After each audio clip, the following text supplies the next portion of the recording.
रामपुर गांव में एक रोहित नाम का लड़का रहता था। वो अपने माता पिता के साथ रहता था।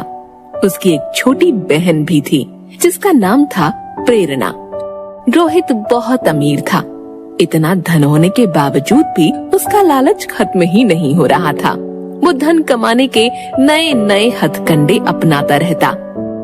एक दिन, अरे कहाँ हो? यहाँ आओ जल्दी। अरे जल्दी आओ भाई। क्या हुआ? आ रही हूँ। इतना हड़बड़ाए हुए क्यों हो? तुम्हें पता है उस शापित घड़े को लेने के चक्कर में फिर से एक आदमी मारा गया।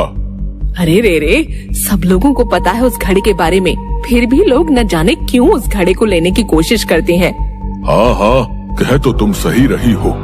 माँ, पिताजी, आप लोग किस घड़े के विषय में बात कर रहे हैं? किसी भी नहीं, किसी भी घड़े की नहीं। रोहित, आज काम पर नहीं जाओगे क्या? बस जा ही रहा था। इतना कहकर रोहित घर से निकल जाता है। तभी रोहित की माँ कहती है, अच्छा हुआ रोहित को कुछ पता नहीं चला। हाँ, सही कह रही हो। इधर रोहित के दिमाग में बस शापित घड़े की ही बात चल रही थी। वो चलते चलते बस यही सोच रहा था कि उस शापित घड़े का क्या रहस्य है। वो जा ही रहा होता है, तभी उसे दो लोग दिखाई देते हैं और वो उसी घटना के बारे में बात कर रहे थे। वो उनकी बातें सुनने के लिए वहाँ रुक जाता है, लेकिन रोहित को देखते ही वो दोनों चुप हो जाते हैं। आप दोनों चुप क्यों हो गए? मुझे भी बताइए उस घड़े के रहस्य के बारे में। अरे जाओ, हैं? हमें कुछ नहीं बताना, जाओ। रोहित उन दोनों व्यक्तियों से जिद करने लगा, जिसको देख उनमें से एक व्यक्ति उसे शापित घड़े का राज बताने के लिए राजी हो जाता है। अच्छा, सुनो बताता हूँ। बहुत सालों पहले इस गांव पर पड़ोसी राज्य के राजा ने हमला कर दिया था। हाँ, और राजा ने अपने धन को बचाने के लिए अपना सारा धन एक घड़े में भरकर पहाड़ी के पीछे बने हुए कुएं में छिपा दिया था और उसे मंत्रों की मदद से शापित कर दिया था। लेकिन युद्ध के समय राजा मारे गए। पड़ोसी राज्य के राजा ने उस धन को खोजने की बहुत कोशिश की, लेकिन उसे वो धन नहीं मिला। लेकिन थोड़े दिन बाद उसे उस खजाने के बारे में पता चल गया और वो खजाना लेने वहाँ गया। लेकिन जैसे ही उसने घड़े को छुआ, वो मारा गया। लोग ऐसा कहते हैं कि उस खजाने की रक्षा एक राक्षस कर रहा है जो बहुत ताकतवर है। अब क्या वो घड़ा अभी भी वही है? हाँ, अभी भी वही है, लेकिन कोई भी व्यक्ति उसे पा नहीं सकता। जो भी वहाँ जाता है वो राक्षस उसे जिंदा नहीं छोड़ता। हाँ, अब अच्छा, अब मैं चलता हूँ। इतना कहकर रोहित वहाँ से आगे बढ़ गया और उस घड़े के खजाने को लेने के बारे में सोचने लगा। वो दफ्तर पहुँचा और काम करने लगा, लेकिन उसके दिमाग से खजाने की बात गई ही नहीं। वो रात में अपने घर लौटा तो देखा उसके माता पिता कहीं जाने की तैयारी में खड़े हैं। उनको देखकर रोहित ने पूछा, माँ, पिताजी, आप दोनों कहाँ जा रहे हो? बेटा, वो तेरी नानी की तबीयत अचानक खराब हो गई, हम वहीं जा रहे हैं। तुम अपना और प्रेरणा का ध्यान रखना। ठीक है माँ, आप लोग जाइए। हाँ माँ, आप लोग जाइए ना। रोहित को इससे अच्छा मौका नहीं मिलता उस खजाने को लेने जाने का। ये सुनकर दोनों घर से चले जाते हैं और इधर रोहित अपनी बहन से कहता है, प्रेरणा, चलो जल्दी से मुझे खाना दे दो, मुझे कहीं जाना है। इतनी रात में भैया कहाँ जाओगे आप? अब कहीं नहीं, तुम बस जल्दी से खाना दे दो। ठीक है भैया, मैं अभी लाई। प्रेरणा खाना लाती है और दोनों खाना खाने के लिए बैठ जाते हैं। दोनों खाना खा ही रहे होते हैं कि तभी रोहित कहता है, प्रेरणा, मैं खाना खाकर जा रहा हूँ, तुम सो जाना। इतना कहकर रोहित वहाँ से निकल जाता है। प्रेरणा के कई बार पूछने पर भी रोहित ने उसे कुछ नहीं बताया। उसे अपने भाई की चिंता होने लगी और वो अपने भाई के पीछे पीछे जाने लगी। और थोड़ी ही देर में रोहित उस पहाड़ी के पीछे पहुंच गया और उसके पीछे पीछे प्रेरणा भी वहां पहुंच गई। उसे पहले से ही इस जगह के बारे में पता था।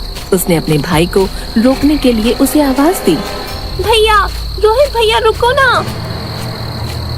रोहित आवाज सुनकर रुक जाता है और देखता है कि एक लड़की उसकी तरफ भागी चली आ रही है। तभी प्रेरणा भागी भागी रोहित के पास पहुंचती है और वो कहता है, तुम यहाँ क्या कर रही हो? तुम क्यों आई हो मेरे पीछे? भैया आपको पता भी है इस जगह के बारे में, चलिए आप यहाँ से। तू जा, मैं आ जाऊंगा थोड़ी देर में। नहीं भैया आप चलिए यहाँ से, कहीं आप उस घड़ी से वो शापित खजाना तो लेने नहीं जा रहे? हाँ, मैं वही खजाना लेने जा रहा हूँ। इतना सब कुछ तो है हमारे पास, आप क्यों लालच कर रहे हो? चलो ना।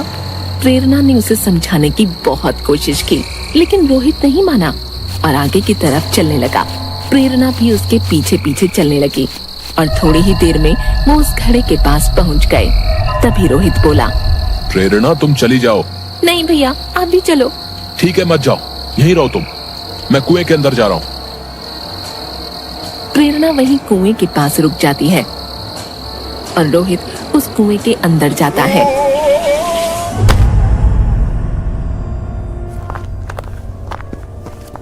और उसके पीछे प्रेरणा भी उस कुएं में चली जाती है।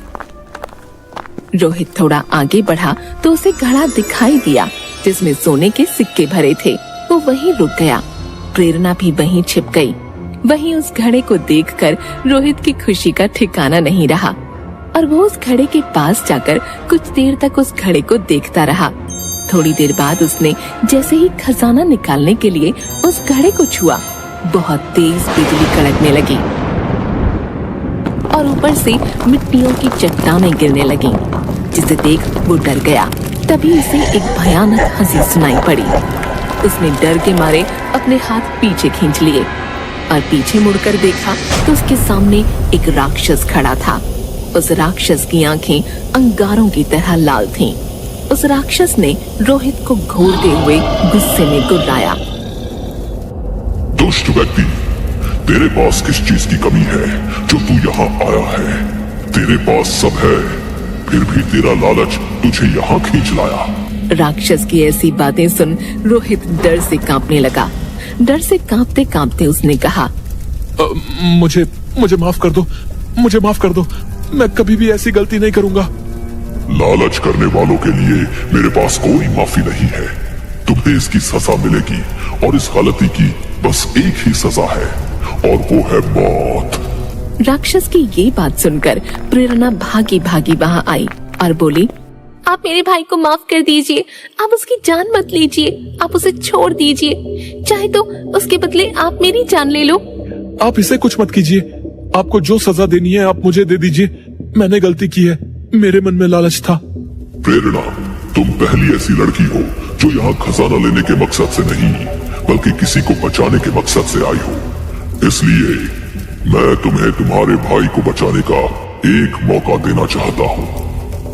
बताइए मुझे क्या करना होगा? तुम्हें मुझे इस बंधन से मुक्त कराना होगा और तुम ही इस काम को कर सकती हो। लेकिन मैं ये सब कैसे करूँगी? तुम्हें मेरे एक सवाल का जवाब देना होगा, जिसके सही उत्तर के लिए मैं तुम्हें 2 मौके दूंगा। पूछिए। बताओ वो क्या है जो किसी के लिए और कभी नहीं रुकता। लेकिन ध्यान से याद रखना, बस 2 मौके हैं तुम्हारे पास। प्रेरणा थोड़ा सोचती है और बोलती है, पानी, पानी कभी नहीं रुकता। राक्षस तभी अपनी शक्तियों का इस्तेमाल करता है और उसे एक गड्ढे में पानी भरा हुआ दिखाता है और बोलता है, ये देखो, ये पानी तो रुका हुआ है और पानी तो समुद्र में जाकर भी रुक ही जाता है। अब तुम्हारे पास बस एक मौका है अपने भाई को बचाने का। अब बस एक मौका और। प्रेरणा अब असमंजस में पड़ गई क्योंकि अब उसके पास बस एक मौका था। वो सोच में पड़ गई। तभी वो राक्षस बोला, जल्दी कर लड़की, समय निकला जा रहा है। राक्षस की ये बात सुनते ही प्रेरणा को समझ आ गया कि समय किसी के लिए नहीं रुकता और उसने तुरंत जवाब दिया, समय समय किसी के लिए नहीं रुकता। तुमने एकदम सही जवाब दिया है। मैं तुम्हें और तुम्हारे भाई को आजाद करता हूँ। इसके बाद उस राक्षस को मुक्ति मिल गई और वो उस घड़े के साथ गायब हो गया। इधर रोहित को भी समझ आ गया था कि लालच करना